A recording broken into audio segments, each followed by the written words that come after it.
Hello mga ka-idol, pasensya na at late upload na naman. Siyempre unahin natin ng work at wala rin akong budget pambayad ng editor kaya ako na lang muna mag-e-edit.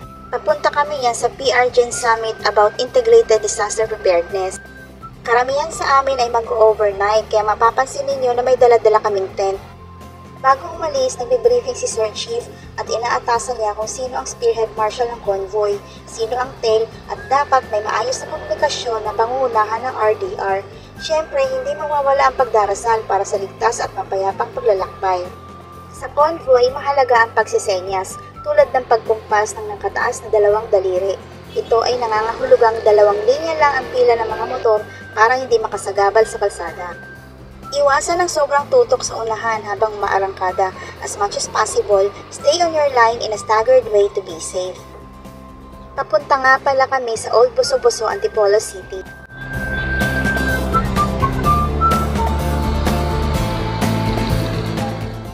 O ayan, nakaabang na pala ang PR Gen Media sa amin na sina Nino at Irene. Napakaganda ng lugar dito at napakasarap ng simoy ng hangin. Maraming paahon at palusong dito. Meron ding mga kurbada at bengkingan.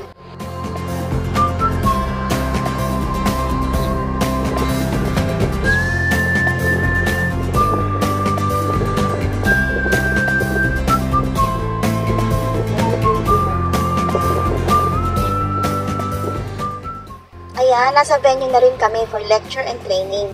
Napakarami naming natutunan. We must take care of our Mother Nature and at the same time, we must be prepared for the big one. Ano nga pala ang the big one? Ito ay tumutukoy sa inaasahang malakas na lindol na maaaring tumama sa kanlurang bahagi ng Pilipinas, partikular sa Metro Manila. Sinasabi ng mga eksperto na maaaring magdulot ito ng malaking pinsala at panganib sa buhay at ari-arian, kaya we must be prepared. Pagkatapos ng training, tumungo na kami sa camping site. Abala ang lahat sa pagbaba ng mga gamit at paghahanap ng lugar kung saan kami magpipitch ng tent.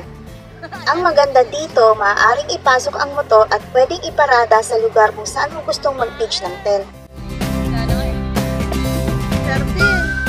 O ayan, nakatayo na pala ang tent ni Sir Chief Martin Misa. Saan bibili yung pang waterproof niyan, sir? Ganyan lang ang gagamitin mo sa kanya. Tapos 200 pesos.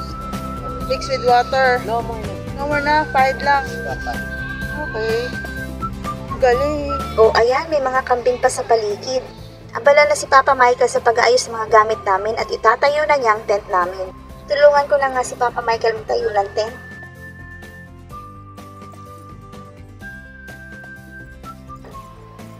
O diba, ang bilis lang pala magtayo ng tent.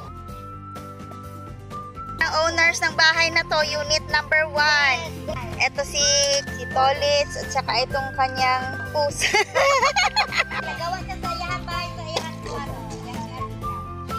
Yan ang bahay. PVC. Oh, ayaw niya. Oh, dito sila malapit sa mangga.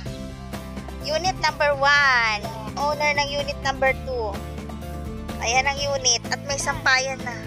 O, unit number 3. Kay Voltaire. Kay Papa Bolt. Ito naman ang unit nila Ma'am Shisali at ni Sir Darius. O, di ba ang cute? Hoy, malungkit man ang mangga. Another 2 yan. Sa inyo, Yaro.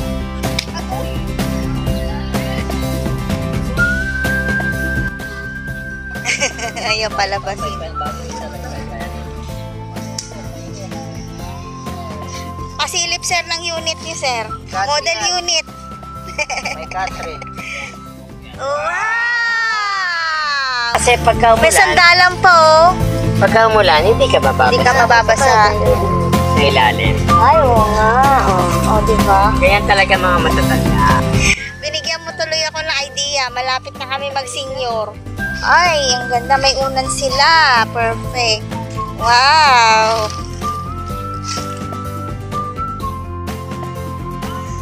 Ax. Tent, may tent. Yung tent, nilagyan ng tent. Ito pala yung condo nyo eh. Talagang condo. Ay, ito. Ang cute. Ang cute naman upuan mo. Papa Jolly's tent. Ma'am Len, saan ang tent mo? Wala pa. Mamaya. Nice one. Ang cute na tent nyo. Oh, may mga upuan po. Ready. Ito nga lang. Para hindi sa side.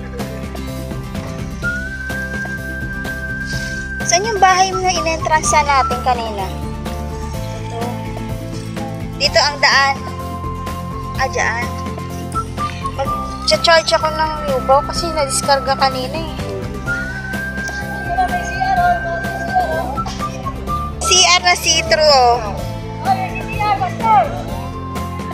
Sa kalsada lang pala. Dito lang pala oh.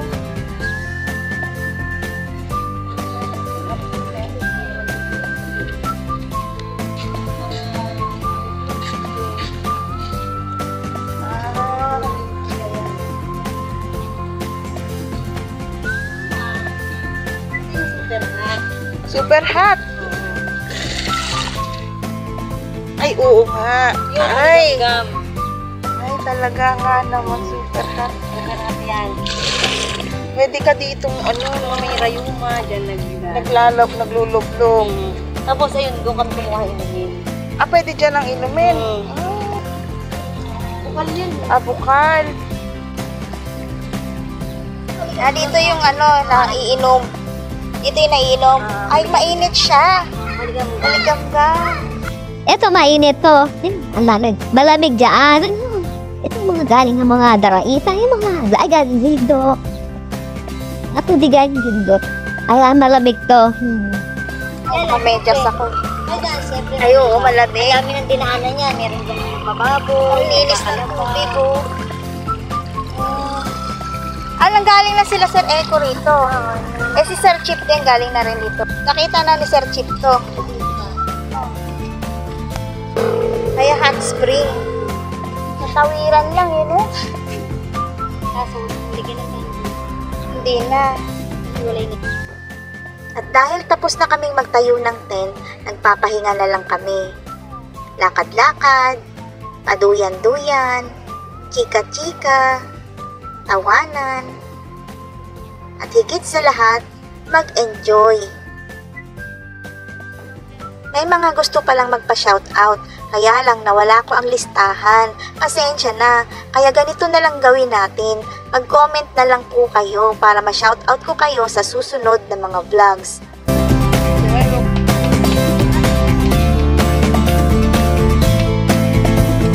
Hala, di marunong hala. Okay na.